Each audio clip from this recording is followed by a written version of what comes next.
The smoky, cumin-scented air from a nearby kebab stand washed over my face. I was chewing on a grilled kebab when I lifted my head, my eyes casually sweeping over a group of girls in short skirts. A flash of long, pale legs piqued my interest. Beside me, Victoria Hayes's phone screen lit up. She hastily stood up to leave, tossing over her shoulder. Something came up at work. I thoughtfully handed her my car keys, reminding her to drive safely. An hour later, a text message appeared on my phone. It was a photo from Ethan Cole. In the picture, Victoria was in a kitchen, wearing an apron and looking busy. A side of her I hadn't seen in a long, long time. I took a screenshot in a flash. Thanks for the assist, buddy. Chapter 1. Big H, that son of a bitch is clearly provoking you. How are you not blowing a gasket? David Big D Miller, sitting next to me, craned his neck to see my screen. His face a perfect picture of how the hell can you stand this? I glanced at his big face, which was practically glued to my phone, and scooted away in annoyance. She's just my girlfriend. I'm not planning on marrying her. Let her do whatever she wants. David's eyes nearly popped out of his head. Are you serious, man? Didn't you and Victoria meet each other's parents at the beginning of the year? What happened to getting married? I grabbed my beer mug from the table and clinked it against his, splashing a few drops. So what? With the way she's messing around with another guy, if I actually married her, wouldn't I just be asking to be cheated on? Let's drop this depressing topic. Let's eat. While we were talking, I noticed that the message Ethan had sent me had been deleted. After we'd had our fill of food and drinks, I took a cab back to the apartment Victoria and I rented. I showered, tossed my dirty clothes into the washing machine, dried my hair, and went straight to bed to conserve my energy, because I knew there was a battle to be fought later. I don't know how much time passed, but I was woken by the sound of the door opening. I opened my eyes and checked the time. It was 11 o'clock at night. I got up and walked out of the bedroom. Victoria was in the foyer, taking off her shoes. The faint dark circles under her eyes revealed her exhaustion. If this were the old me, I'd have rushed over to hug her tenderly, massage her feet, ask if she was hungry, and practically offer to bathe her myself. Of course, I was still planning to hug her now. Chapter 2. Seeing my expression, Victoria said with a hint of apology, "Something came up at the office unexpectedly, so I'm a little late. Sorry for waking you. Why don't you go back to sleep? I'll try to be quiet." I didn't say a word. I just took out my phone and showed Victoria the picture Ethan had sent me. When Victoria saw the photo, the color drained from her face, leaving it ghostly white. She stammered an explanation. Ethan had a fever again. You know he doesn't have many friends here, so he could only ask me for help. I didn't tell you because I was afraid you'd worry. Please don't be mad. I deliberately put on a stern face. I'm in a very bad mood right now. You have to find a way to make me happy. If you don't put out this fire, I'll be too angry to sleep tonight. Victoria bit her lip, hesitating before asking, "So, what do you want me to do?" I immediately turned around, pulled a black Spider-Man cosplay outfit from the closet, and tossed it to her. I said with a grin, "Change into this, and I won't be angry anymore." Victoria's face darkened as she looked at the costume in her hands. She made a last-ditch effort to resist. "I'm a little tired today, and this outfit is too..." Hearing her refusal, I immediately hardened my expression. "You didn't sound tired when you were running off to cook for Ethan. Your double standards are..." Hearing my voice get louder and louder, clearly heading for a fight, Victoria instantly surrendered. Fine, I'll do it for you, okay? But can we not use this outfit?" "No." Victoria reluctantly changed into the costume. She knew very well that giving in to me would be over in about an hour, but if we argued, neither of us would get any sleep tonight.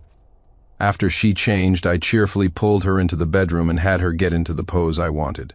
When we were done, Victoria went to the bathroom to shower. I followed her in, using the excuse that we could save time by showering together and get to bed sooner. We went at it again in the shower. By the time I had dried Victoria's hair and everything was done, it was already 1:30 in the morning. Lying in bed, I pulled Victoria into my arms. I had to admit, with the weather getting colder, sleeping with a beautiful woman in my arms was incredibly comfortable. After I closed my eyes, Victoria suddenly opened hers, carefully studying my face. Her gaze was dark and unreadable. Chapter 3. I remember when the college admission results came out.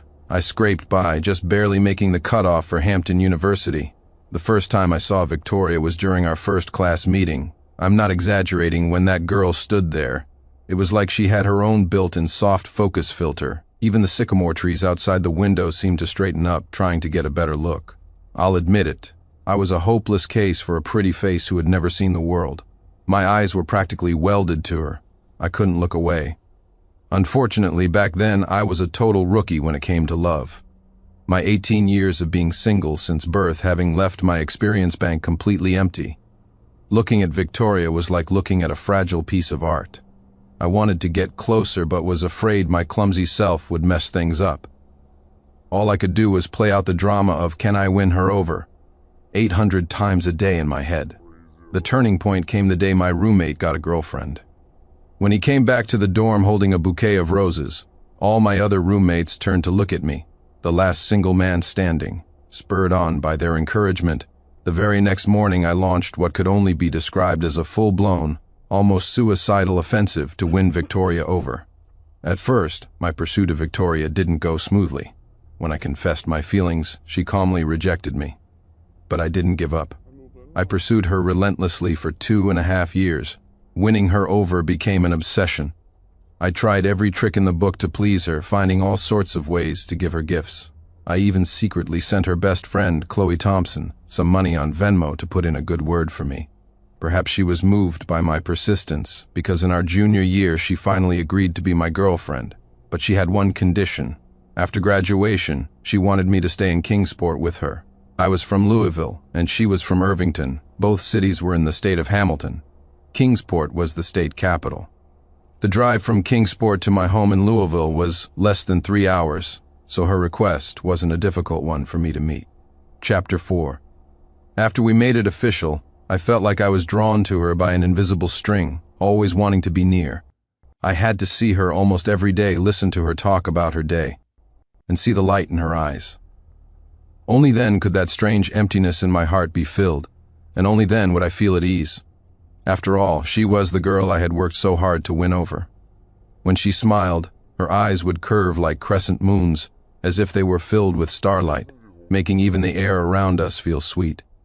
Perhaps because I cherished her so much, I was always a little insecure at the beginning, afraid she would slip through my fingers if I wasn't careful.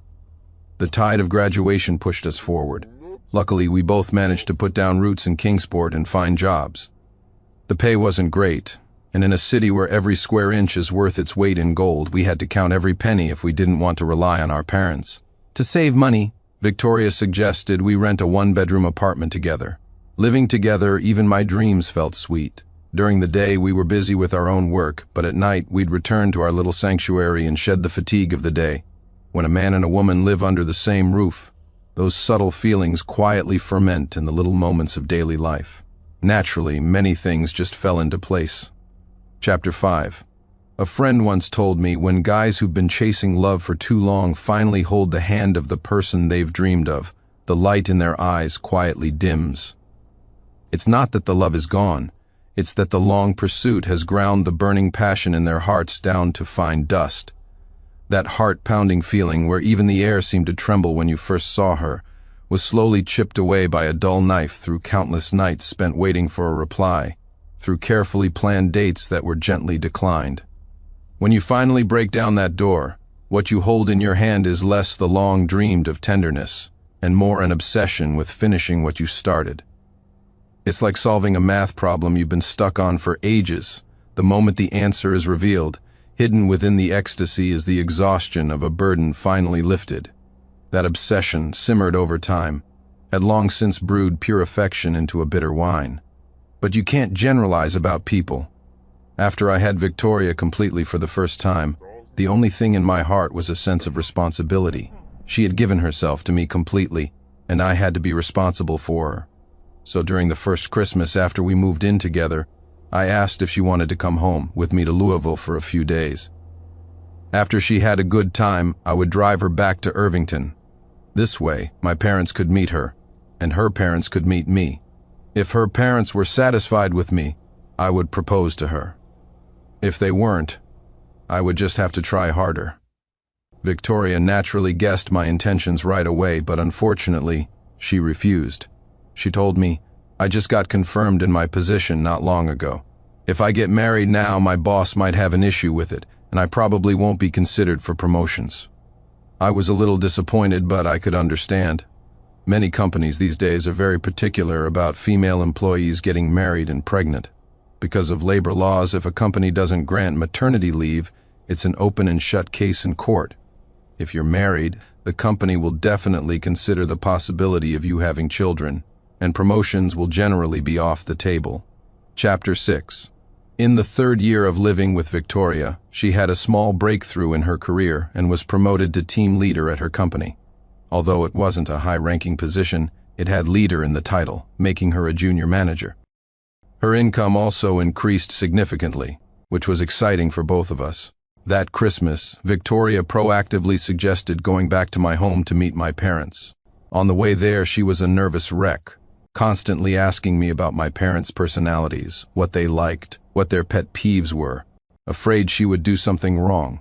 She had carefully selected many health supplements and gourmet foods. Bags of all sizes filled up half the trunk space. It was clear how much this meeting meant to her. When my parents saw me bring a girlfriend home, the smiles never left their faces. They were incredibly welcoming. They bustled about in the kitchen, preparing a full table of delicious food, all specially made for Victoria. During the meal, they kept putting food on her plate, asking after her well-being. The day before I was to take Victoria back, my mom pulled me aside and quietly told me to discuss with Victoria when her parents would be free. The two families should meet up and have a proper talk about the wedding. My mom's a bit old-fashioned. She felt that since Victoria and I had been living together for 3 years, if I didn't end up marrying her, it would be bad for Victoria's reputation and would definitely affect her future marriage prospects. She repeatedly warned me not to do anything to let Victoria down and not to be an irresponsible scumbag. I, of course, agreed to everything. I loved Victoria from the bottom of my heart and dreamed of making her my wife. How could I possibly let her down? After Victoria met my parents, I drove her back to her hometown in Irvington. This time, it was my turn to be nervous. My heart was in my throat the whole way, worried that Victoria's parents wouldn't like me. I had specially prepared a trunk full of cartons of cigarettes and expensive liquor. Seeing all of it, Victoria laughed and teased me. "Looks like the boyfriend is here to make an honest woman out of her." The moment I met Victoria, parents, my anxious heart finally settled. Mr. and Mrs. Hayes were exceptionally easygoing people, speaking politely and kindly. They weren't as difficult to get along with as I had imagined. Of course, this also had something to do with my family's situation. My family runs a small business. My mom has a sinecure at my maternal grandfather's factory. We weren't fabulously wealthy and couldn't compare to the genuinely rich kids. But if we planned to settle down in Kingsport, my family could afford to buy 2 houses outright with cash. I knew in my heart that parents don't necessarily expect their children to become fabulously rich, but they certainly don't want their daughter to marry a poor guy and suffer through a hard life. I completely understood that sentiment. Chapter 7. According to our original plan, Victoria and I were supposed to bring both sets of parents to Kingsport over Memorial Day weekend this year for a meal to discuss our marriage. If everything went smoothly, we would be engaged by Christmas and have a grand wedding the following year. During that time, my mind was filled with dreams for the future, endlessly picturing our married life together. But just then, Ethan Cole appeared out of nowhere, shattering the peace. The first time I saw Ethan was outside Victoria's office building. It was pouring that day, with raindrops the size of marbles hammering against the car windows, blurring my vision. Victoria was still working on getting her driver's license, and usually took the subway to and from work. I had made a special trip to pick her up. When I arrived at her company just as I was about to let her into the car, Victoria smiled and waved at me. Standing beside her was a strange man. As she approached, she introduced him as Ethan Cole, a new member of her department. He happened to live on our way home, and she asked if I could give him a ride.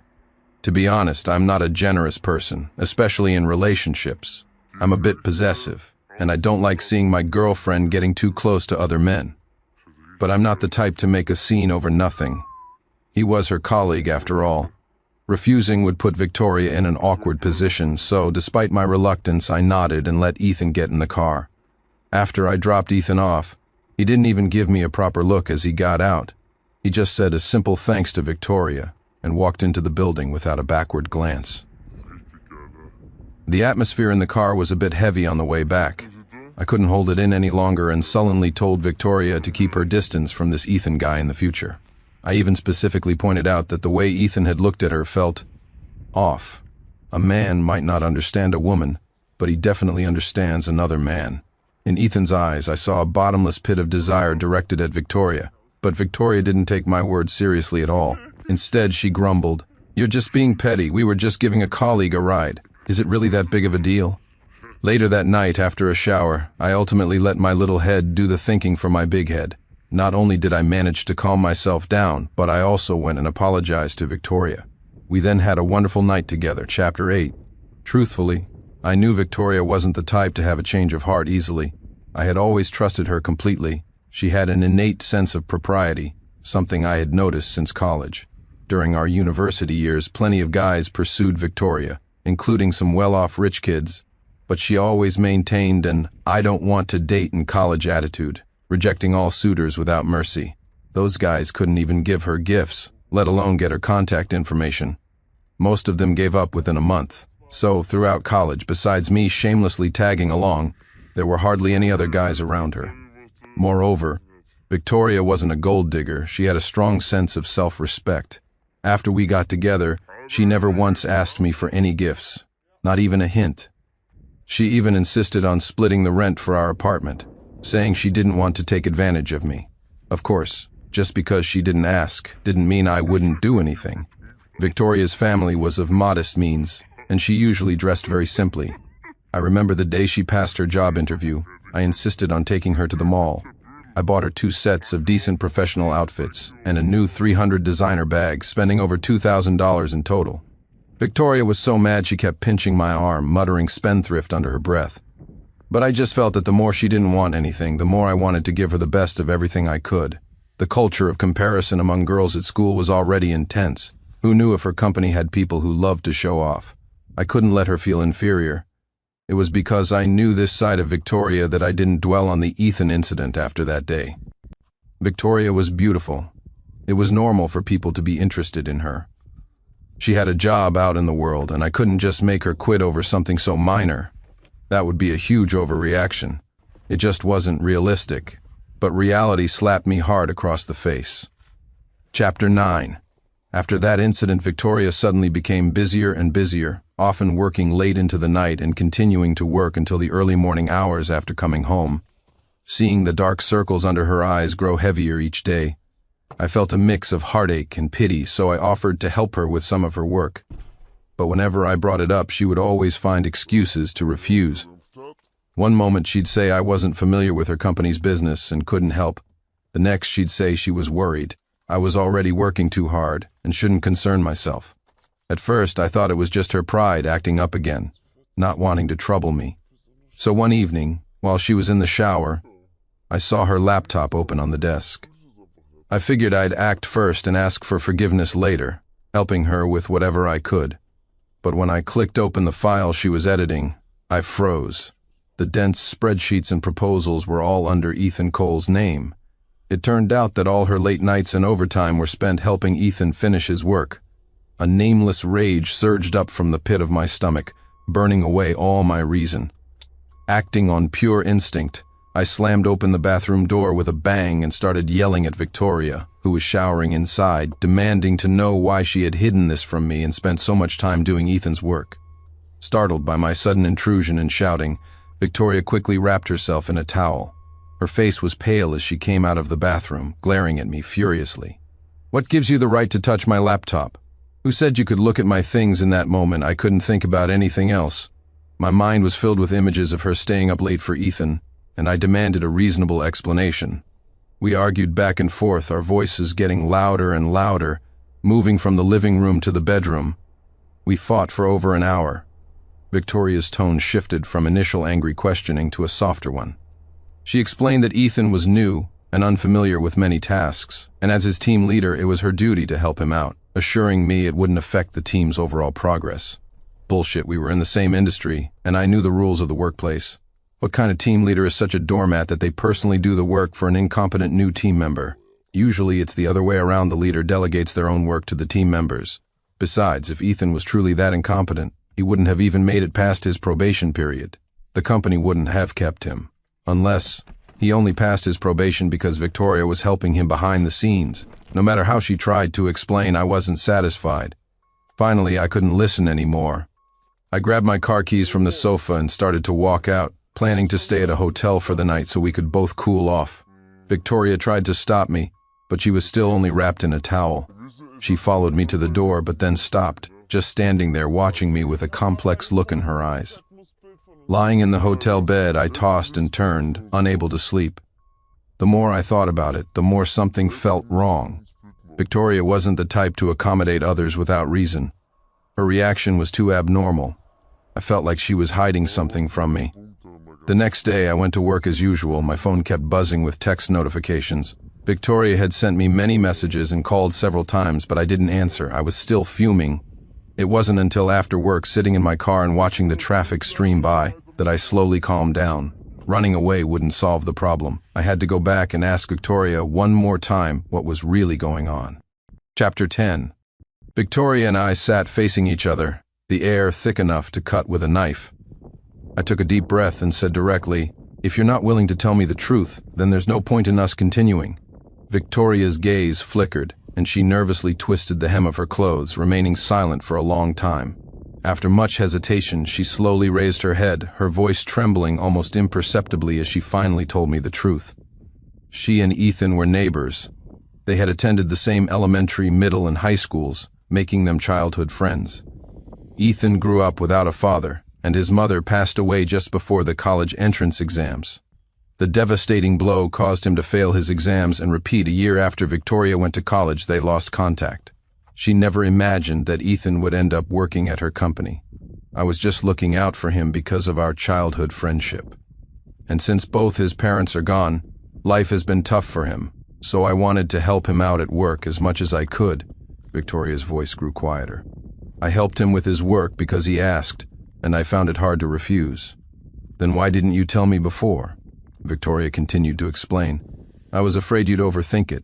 After all, we grew up together, and I've heard that many men are sensitive about that kind of thing."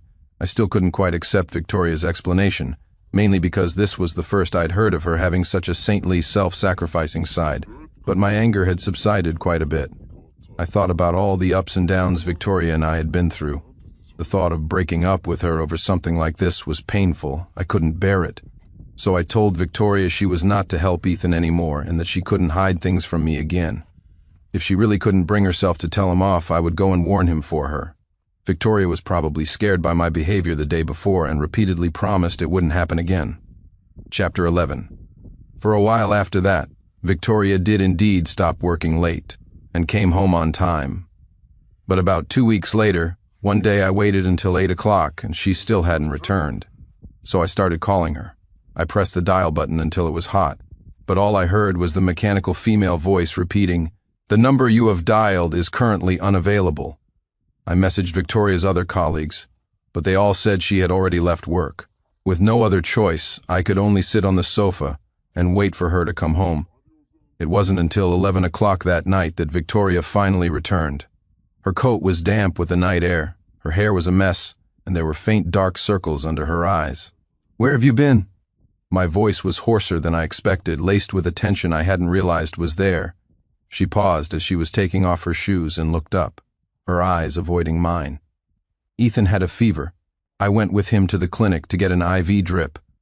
The glass of water I had poured for myself that afternoon was still on the coffee table, now cold. I watched her try to force a casual smile, her fingertips unconsciously fiddling with the hem of her coat. "I couldn't reach you on the phone since 7. I fought to control my anger. Is the reception that bad at the clinic? Do you have any idea I thought something had happened to you? I was about to call the police. The emergency room was too noisy and my phone was in my bag, so I didn't hear it. Then, when I wanted to call you back, my phone was dead." She came over and tried to take my hand, but I flinched away instinctively. A flicker of hurt crossed her eyes. "Why does a grown man need you to accompany him for an IV drip? Does he not have hands or feet?" "I was going to the school nurse by myself for IV drips when I was in elementary school." Victoria tried to soothe me, but the fire in my chest wasn't quenched. Instead, her placating tone only fanned the flames higher. My fingers trembling, I practically lunged at her, roughly yanking open her purse, grabbing her phone, and dialing Ethan's number. The moment the call connected, before I even heard a hello from the other end, a torrent of venomous words poured out of me. Two-faced snake, spineless prick, motherless bastard, scum. Every word felt like it was ground out from between my teeth, carrying the bile and fury churning in my gut. When my throat was raw from shouting, the other end abruptly hung up. The dial tone buzzed in my ear, but it was like a lit firecracker, setting off an even bigger explosion inside me.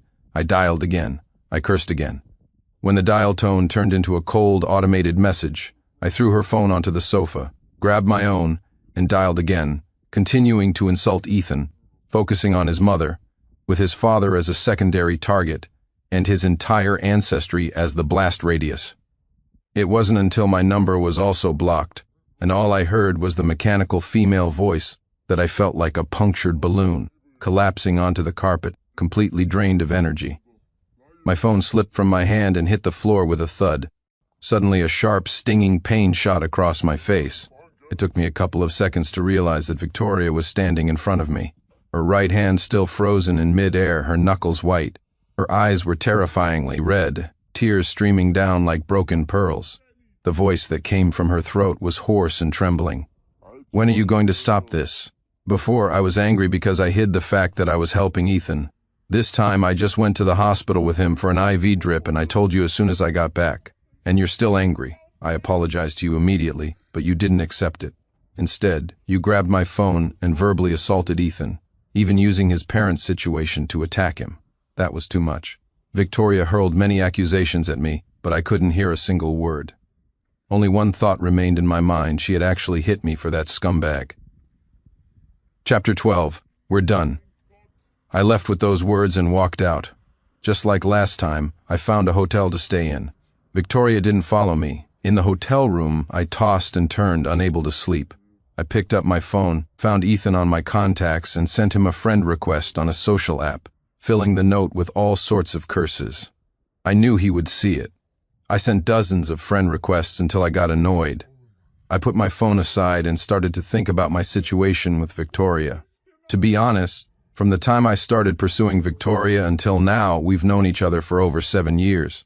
I once read a post online where someone said that breaking up with a partner of 4 years felt like a death in the family.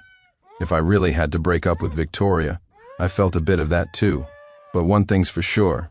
It doesn't matter if it's 4 years or 40 years of marriage, I would never willingly put myself in a position to be cheated on. As for Victoria's claim that she was helping Ethan out of sympathy, I didn't buy it. Once might be a mistake, but a second time? Who was she trying to fool? Even if what she said was true, my family background is simple. I couldn't accept their complicated childhood friends dynamic. With that in mind, I searched on TikTok for the best way to break up with a girlfriend. We had been together for so long after all. I didn't want things to get too ugly at the end. I have to say, the algorithm is truly amazing. Before I could even finish my search, TikTok was already pushing me a ton of videos on what to do if your girlfriend has a guy best friend.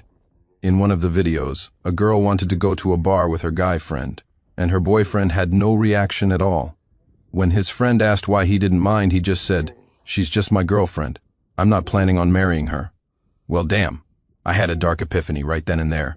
That's right. Why the hell should I break up with her? If I broke up with her and she got together with Ethan, wouldn't I just be doing that homewrecker a favor? But if I changed my perspective, when Victoria gets anxious to marry me, I'll break up with her then. Until that day, I'd basically be sleeping with someone else's future wife for free. And since Victoria had only ever been willing to stick to conventional positions with me, what if I used her situation with Ethan to unlock more creative possibilities? Wouldn't that be even better? All I can say is, when a man turns bad, his mind gets sharp real quick. Chapter 13. After figuring things out, I didn't go back right away. I stayed at the hotel for 2 days. This time, Victoria seemed determined to have a standoff with me. She didn't contact me for the first 2 days. On the third day, she couldn't hold out any longer and called me. She took time off work and came to my office to wait for me. Her eyes were red and she looked incredibly haggard. But strangely, I didn't feel a shred of pity for her. I looked at her, sighed helplessly, and gently pulled her into my arms. "Let's go home," I said. Those 3 words made Victoria burst into tears. When we got back, I didn't say anything. I just held her and kissed her. After a tumble in the sheets, neither of us mentioned what had happened. A couple of days later, something unexpected occurred. Ethan actually accepted the friend request I'd sent him just to curse him out. He sent me a picture of Victoria resting her head on her office desk, while he stood beside her, flashing a peace sign. That son of a bitch was provoking me. That evening, when Victoria came home, I showed her the picture. Her eyes darted nervously at me. Clearly, the last 2 fights had left her scared. I pulled her into my arms and told her, "I'm really fired up." I made her prove how sorry she was. At first, Victoria was reluctant, but when I threatened to go to her office the next day to confront Ethan, she gave in. Watching her, a twisted thought even crossed my mind. If Ethan ended up with Victoria, would he taste me when he kissed her? The thought only made me more excited. In the days that followed, life with Victoria was peaceful. We never had another heated argument. Ethan would occasionally provoke me, and I would use the photos he sent to unlock new experiences with Victoria. Perhaps because I stopped fighting with her, Victoria started coming home late more often. Sometimes it was because Ethan had a problem at work. Sometimes he was sick, or he twisted his ankle, all sorts of ridiculous excuses. I didn't care anymore. Memorial Day arrived quickly. I didn't hide anything from my parents. I told them straight up that Victoria was involved with someone else, and I wasn't going to marry her. As for Victoria, when she asked, I just said my parents had other plans for the holiday. When she heard this, her expression darkened, but she didn't say a word. Time flew by, and soon it was almost Christmas. She would occasionally ask me about marriage, but I always brushed it off with "we'll see." She must have sensed the change in my attitude because she didn't dare tell me the truth when she went to see Ethan. Unfortunately for her, Ethan would always send me pictures to provoke me, and I would use every opportunity to get what I wanted from Victoria. The achievements from the joy of sex and then some were unlocked, all thanks to Ethan's assists. Later, Victoria must have said something to Ethan because he started deleting the photos shortly after sending them. But it was useless. After being burned once, I always took a screenshot immediately. Chapter 14. In the blink of an eye, it was Christmas. Victoria and I finally had it out over the issue of marriage. It started when she said she wanted to bring her parents to Louisville for a visit during the holidays. I knew what she meant. She wanted to bring her parents to discuss our wedding. In both my culture and hers, it's the man's family that initiates the marriage proposal. By doing this, she was already causing her parents to lose face. But even with her acting so humbly, I still made up a random excuse, saying my parents were planning to go on a trip for the holidays. After all, I didn't want to marry her anymore. But no matter how naive Victoria was, she must have noticed my dismissive attitude over the past year, so she yelled, demanding to know if I didn't want to marry her. Seeing her bloodshot eyes and her hysterical state, I couldn't help but feel a flicker of pity. I just told her we should break up. She had betrayed me, and I had used her for a year. We were even. I started packing my things to go home. Victoria just stood there, watching me pack my clothes into my suitcase, one item at a time. When I got to the door, she grabbed my suitcase, refusing to let me leave. I didn't struggle with her.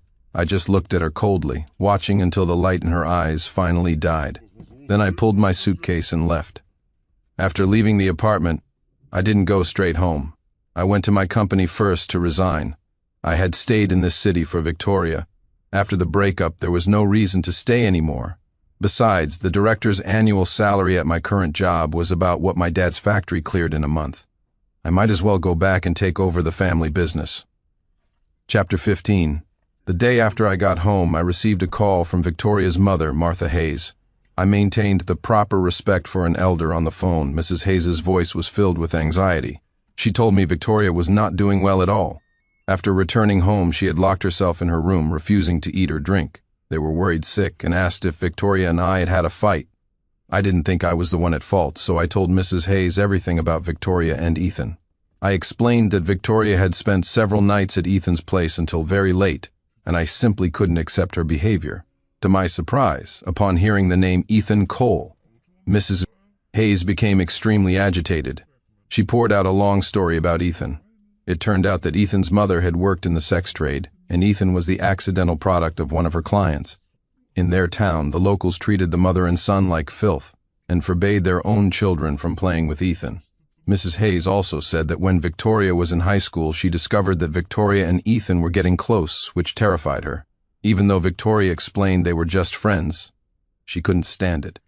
She went straight to their house and screamed at Ethan and his mother, telling Ethan to stay away from Victoria. After that argument, Ethan's mother was so upset she ended up in the hospital and passed away not long after. Mrs. Hayes was convinced that Ethan was here to collect a debt, and that Victoria, likely feeling guilty about Ethan's mother's death, was being guilt-tripped by him into taking care of him. I never would have guessed that there was such a history between Victoria and Ethan. It turned out she had never told me the whole truth from the very beginning. If things were really as Mrs. Hayes said, and if Victoria had been honest with me from the start, we could have gone to talk to Ethan together, maybe make a one-time payment to buy off Victoria's guilt. We wouldn't have ended up like this. But it was too late. There was no going back for us. I offered my apologies and hung up the phone. Over the next few days, Mrs. Hayes called me every day, begging me to go see Victoria. She sent me pictures of Victoria, her face gaunt, all her former radiance gone. I hesitated. I hated Victoria for the pain she had caused me, but I had also taken my revenge. Seeing her in this state, I was genuinely afraid something terrible might happen to her. My mom, Helen, noticed my low spirits and quickly guessed it was about Victoria. When she asked, I confessed my worries. I was afraid something might really happen to Victoria, but I didn't want to give her false hope. My mom is a sentimental person. She suggested I go talk to Victoria one last time. After all, Victoria had been with me from age 21 to 27. She had given me the best 6 years of a young woman's life. Even if we were breaking up, we didn't have to end up as enemies. I didn't quite agree with my mom.